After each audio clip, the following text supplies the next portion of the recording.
Senhor presidente, senhoras e senhores, queria agradecer ao senador Luiz a oportunidade e a gentileza para que eu possa falar antes dele. Muito obrigado, senhor presidente.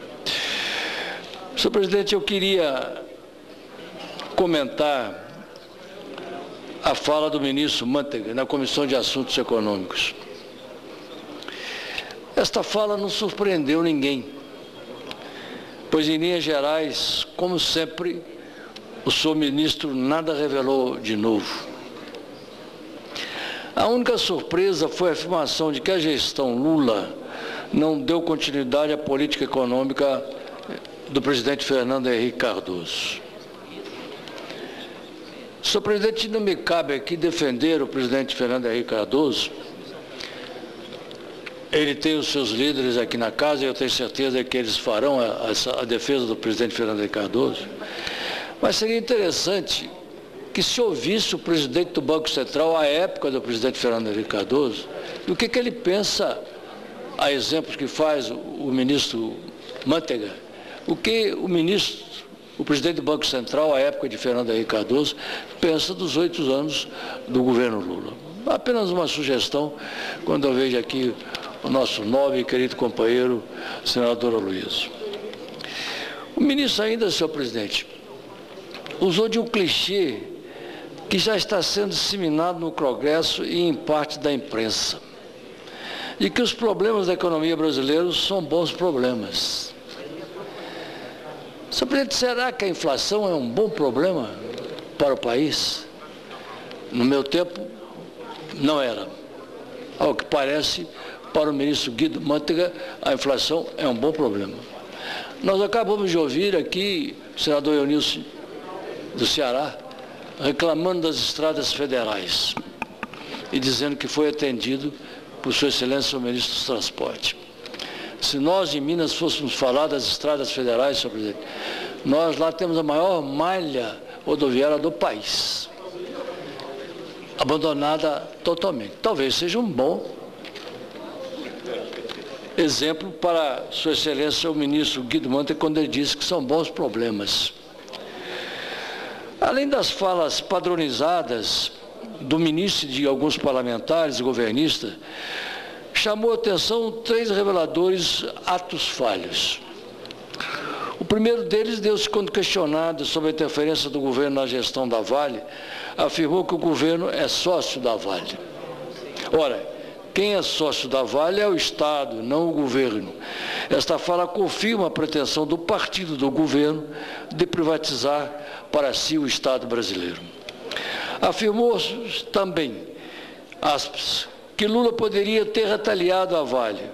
Trata-se de um pensamento totalmente totalitário que revela a confusão intencional que esse governo faz dos significados de Estado, nação e governo. Mais à frente disse o ministro que em 2010 não se podia cortar despesas. O ministro não explicou por quê, embora todos saibam ser um motivo integralmente eleitoral. Estar as torneiras abertas de 2010 a razão da inflação de 2011. O governo não admite isso e de quebra ainda culpa a oposição, criando mais um clichê, a culpa pela inflação é da oposição que está criticando a política econômica. Senhor presidente, aqui vem um assunto interessante. O Congresso Nacional, senhor presidente, aprova o orçamento. Infelizmente, ainda nós não temos um orçamento impositivo. A minha época de presidente da República, eu às vezes lembrava da necessidade do Congresso ter um orçamento positivo. Ainda nós não temos. Mas o que é importante, nós não estamos contra que a presidente da República faça os seus ajustes, os seus contingenciamentos. O que a gente estranha é que ela faça isso e um orçamento que foi aprovado pelo Congresso Nacional não volte ao Congresso para que o Congresso aprove ou não essas interferências do Poder Executivo. É de estranhar, exatamente, senhor presidente, porque a parte mais importante do Legislativo é o seu orçamento. E o Congresso assiste tranquilamente quando ela diz, vou cortar 50 bilhões. E ela faz o que quer com esses 50 bilhões. Por que não tem que enviar ao Congresso Nacional para que o Congresso aprove ou não o corte desses 50 bilhões que Sua Excelência, a Presidente da República, pretende? Eu queria apenas recordar, senhor presidente, um artigo hoje do antigo ministro Delfim Neto. É claro que no seu artigo nós temos esta ou aquela discordância de Sua Excelência. Mas ele diz uma coisa interessante aqui, aspas, em princípio, o Banco Central só tem um instrumento, a taxa de juros de curto prazo, com que ele espera manobrar, e de longo prazo, e controlar o consumo e o investimento. E continua o ministro Delfim Neto. O mundo é mais complicado do que parece. Há sérias dúvidas de que o Banco Central possa fazê-lo sem o suporte da política fiscal e de medidas monetárias não convencionais. Fecho aspas.